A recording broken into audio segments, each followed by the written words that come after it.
Hola, me llamo Paula Casela y soy ceramista. Desde mi propio taller hago piezas de autor y las comercializo a todo el mundo. La cerámica es la forma que tengo de conectarme con mi yo más profundo. A todas horas estoy pensando qué pieza saldrá la próxima vez que toque el barro. Siempre estoy a la búsqueda de nuevas formas de trabajar los materiales. Para ello, parto de la experimentación y tiño el barro con mis propias manos para conseguir colores únicos y personales.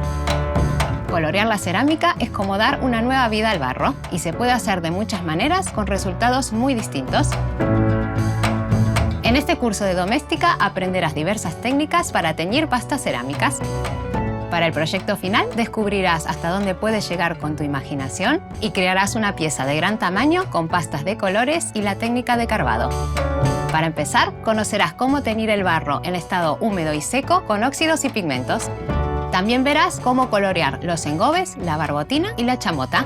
Te enseñaré cómo obtener el efecto mármol, cómo experimentar con un rallador de cocina y cómo utilizar de la mejor manera la chamota teñida.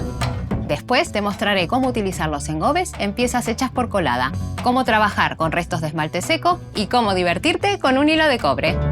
Finalmente, aprenderás la técnica del carbado y cómo hacer un muestrario para clasificar tus pruebas.